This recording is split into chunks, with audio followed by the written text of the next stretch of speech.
Jacques Flamand a été lauréat du prix Trillium en 2000 pour un livre écrit à quatre mains avec André Christensen, Lithochronos ou le premier vol de la pierre, publié aux éditions du Vermillon. Jacques va nous en lire un extrait.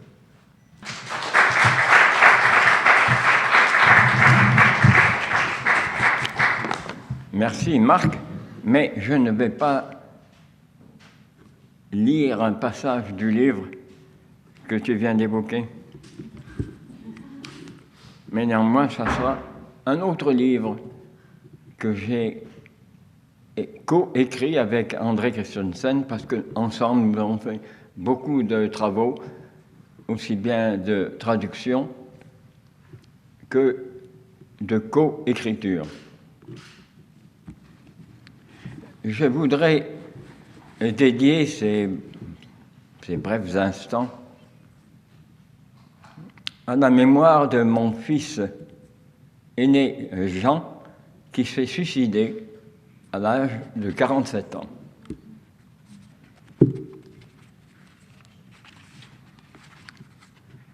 Ma brève intervention se divise en deux parties. La première, j'ai choisi quand même un livre que André et moi avons co-écrit. Géologie de l'intime.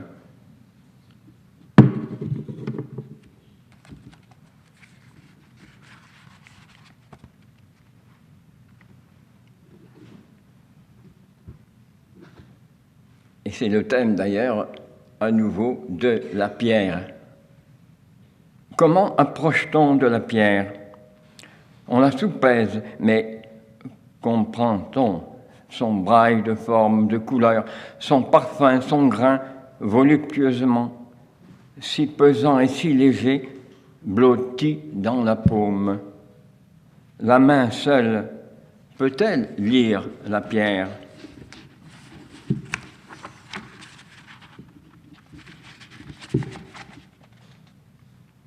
Qu'elle vienne, la pierre, dans son règne de silence, nous ramener vers l'obscur que nous fuyons.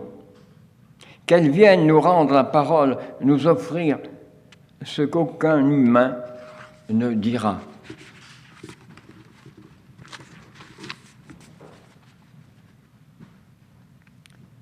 Contre ton cœur, la pierre bat. Son pouls réconfortant, réjouissance de l'oreille intérieure. Heureux les cœurs de pierre.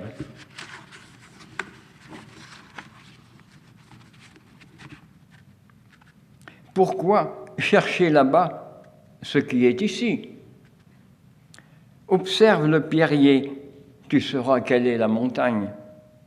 Et lorsque la paroi se refusera à toi, trouveras-tu ton surplomb à l'intérieur de ce caillou? Ami, accepte cet humble bouquet de pierres.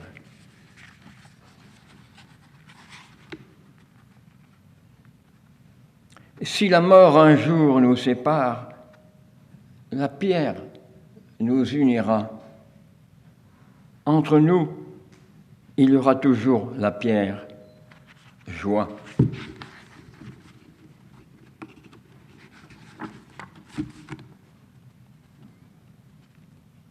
Porté par le pneuma, le regard transfiguré de la pierre, étoile des recommencements.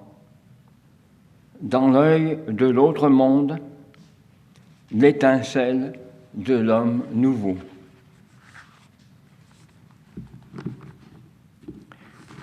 J'ai choisi quelque chose d'assez spécial pour la deuxième partie. C'est un texte d'un poète et chansonnier français du nom de Gustave Nadaud, qui est né en 1820 et qui est mort en 1893.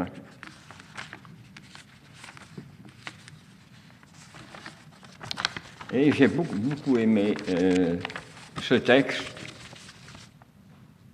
qui relève autant de la chanson que du poème. Carcassonne. Je me fais vieux, j'ai 60 ans. J'ai travaillé toute ma vie sans avoir, durant tout ce temps, pu satisfaire mon envie. Je vois bien qu'il n'est ici-bas de bonheur complet pour personne. Mon vœu ne s'accomplira pas.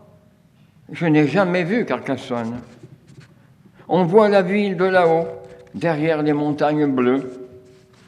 Mais pour y parvenir, il faut faire 5 grandes lieues. En faire autant pour revenir. Ah, si la vendange était bonne, le raisin ne veut pas jaunir. Je ne verrai pas Carcassonne. On dit qu'on y voit tous les jours, ni plus ni moins que les dimanches, des gens s'en aller sur le cours, en habits neufs, en robe blanche. On dit qu'on y voit des châteaux, grands comme ceux de Babylone, un évêque et 2 généraux. Je ne connais pas Carcassonne. Le vicaire a 100 fois raison, c'est des imprudents que nous sommes. Il disait dans son oraison que l'ambition perd les hommes. Si je pouvais trouver pourtant 2 jours sur la fin de l'automne, mon Dieu, que je mourrais content après avoir vu Carcassonne. Mon Dieu, pardonnez-moi si ma prière vous offense. On voit toujours plus haut que soi, en vieillesse comme en enfance. Ma femme, avec mon fils Aignan, a voyagé jusqu'à Narbonne. Mon filleul a vu Perpignan. Et je n'ai pas vu Carcassonne.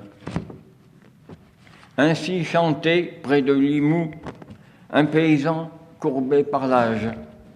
Je lui dis, « Ami, levez-vous, nous allons faire le voyage. » Nous partîmes le lendemain, mais que le bon Dieu lui pardonne, il mourut à moitié chemin.